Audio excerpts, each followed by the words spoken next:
All right, guys, so we are downstairs on the street specifically for the reason that when you're utilizing EDC, this is where you're going to be. So today I'm working with Vince, former military, former contractor, former mercenary, and he is going to go over what he sees as the most viable option for EDC knife carry. Specifically, he has chosen out of all of the ones that we have upstairs, the KABAR. And Vince, why exactly did you pick the KABAR? So anybody that does carry a firearm, is basically the same thing. It has a sheath, easy to pull, great amount of real estate, everything you need. It doesn't have to be a super large knife. It has that cutting and stabbing capability for defensive purposes if you have to go that route. This would be, for simple use, on the off side. So if I'm trying to pull, and human nature is, if I go to pull, I get stuffed down. If I especially make a decision to pull right here, I have a backup. So if I go to pull and I get stuffed down, this gives me the capability to do any cuts or stabs right off the bat. This hand is now just worrying about keeping my firearm secure. So for EDC carry, specifically if you're carrying a firearm, this becomes the secondary option. Yes. Now for me, and I'll be very honest with everybody, when I first purchased the KABAR, I saw this on a lot of law enforcement officers' uniforms. I saw a lot of military guys carrying this, and it's cool, it's tactical. I get the understanding of how it's used, but I really didn't know where to place it. I thought about potentially putting it on the weak side. I even thought about placing it on the strong side. Now you have the fixed clip here, so placing it on my strong side, I would either be coming out this way if I wore it kind of in a inside the waistband, but then if I did outside the waistband, I'm thinking of coming out in this position. And I think that that's a good conversation or topic for us to talk about, is that when you're in this space, whether it's EDC, whether it's self-defense, sheepdog mentality, most of us as men, specifically if you're like me and you spent some time in the military, I was in the Air Force, not the real military, you know, you kind of think that you should just know this kind of stuff.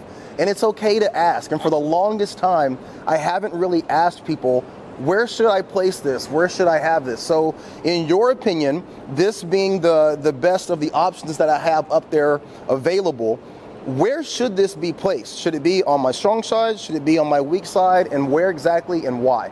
So for me, or for you specifically, you're right-handed. Yeah. So if you're a right-handed individual, your primary would be your gun. Most people, like you also carry a pocket knife on your right side. But then the chance of getting grabbed or having to deal with somebody with your primary hand, your secondary is, most people don't train it enough to get like solid strikes or anything like this. This is a force multiplier that you can easily get to.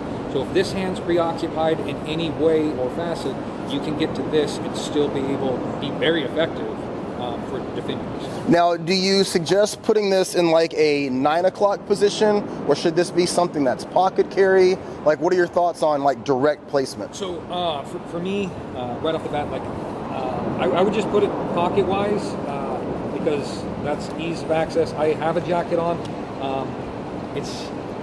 I'm saying for a regular individual, like I don't have a concealed carry. Well, even for law enforcement, this is still, it's not a concealed carry. Yeah. Knives are considered concealed carry once you get to a certain thing. If you do have a CHL or CCW, whatever state, on the belt, because it doesn't move as much, it's not as visible. So I would carry personally directly on the belt.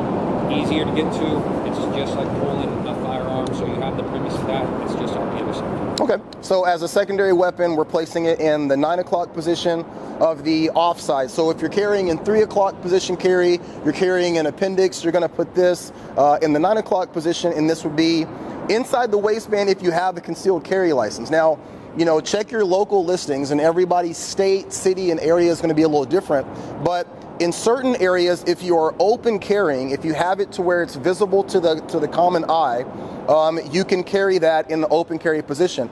In order to place that inside the waistband or on your belt loop or in an area where it might be covered by a jacket or a shirt, you're entering into the concealed carry space.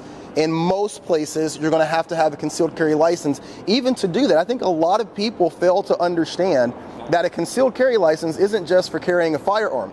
It's for carrying concealed weapons like knives, brass knuckles, even batons or some other things out there as well. So check your local listings and make sure you're staying within your laws. Yeah, there are certain self-defense tools that are absolutely illegal in different states. So like you brought up brass knuckles; those are like highly illegal in a lot of states. In my opinion, not as effective either. They're cool though. Maybe we'll make a video about that one day. All right.